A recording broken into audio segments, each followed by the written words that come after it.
the End Conscription Campaign was quite a creative strategy in response to a situation where there was a conscripted army which was based on race. So young white men were conscripted and had to serve 2 years of compulsory military service, followed by another 2 years of camps spread out over a number of years. And as the conflict in South Africa escalated, the conditions for conscripts became worse. The conditions in Angola, as the war in Angola escalated in Southwest Africa before it became independent, and in the townships in South Africa, because as the mass township uprising developed, we had a situation where young white men were being conscripted and deployed to control young black men, their peers who were involved in this popular mass uprising.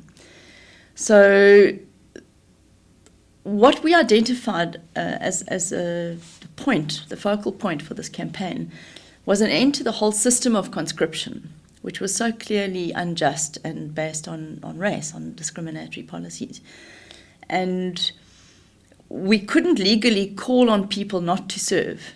There was a law where you could be severely fined and imprisoned for calling on people not to do their military service.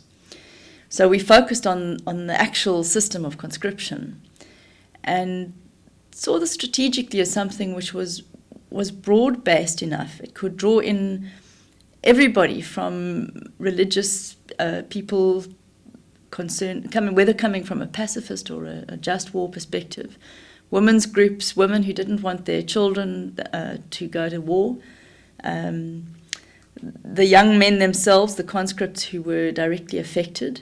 And as my friend, who was a co-leader of ECC, said, it was the one bad thing about being white in South Africa, the only way in which white people were negatively affected by apartheid.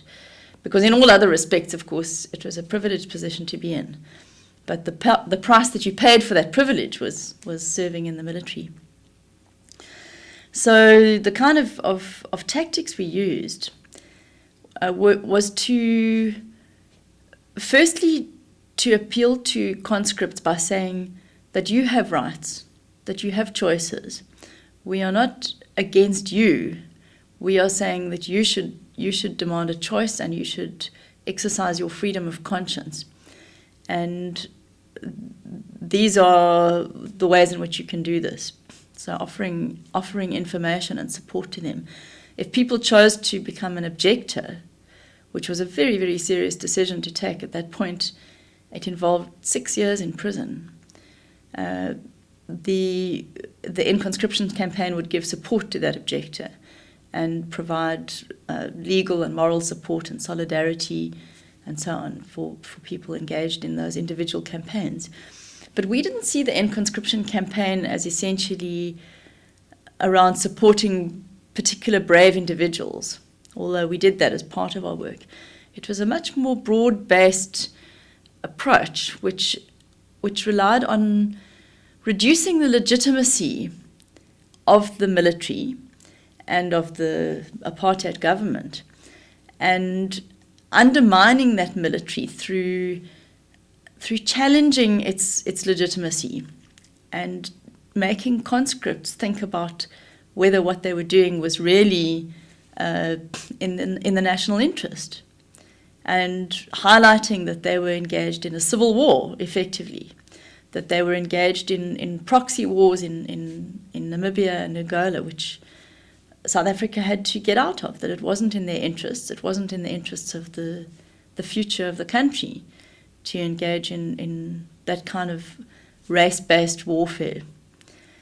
And I think it was an effective message in breaking down the sort of ideological hegemony of the white minority regime, making people question it, undermining their morale.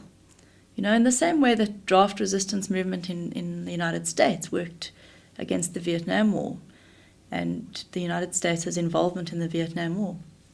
So we played on that, and we also tried to use a culture which young white people could relate to.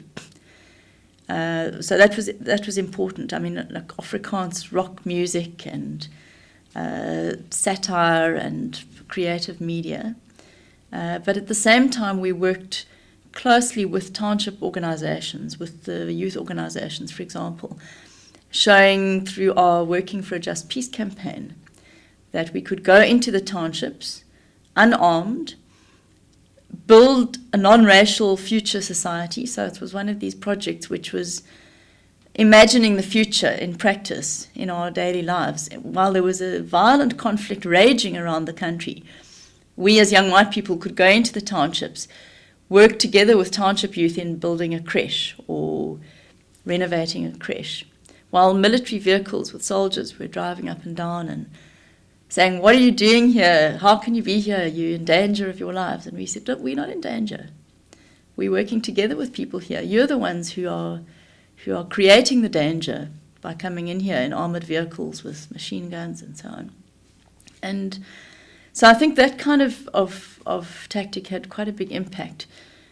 We also reinforced the demands of people in the townships. So, for example, in the Port Elizabeth situation, there was a consumer boycott, and one of the demands of the consumer boycott was that the SADF, the South African Defence Force, should remove its troops from the townships. People saw it as like an occupying force, a military force in a residential area, which it was. And so we then came in on that and held a fast for a just peace. We called for the troops out of the townships, distributed T-shirts which the township youth themselves wore, saying to the troops, "Get out, we don't want you here." So we sort of intersected with the kinds of non-violent struggles that were going on in the townships as well.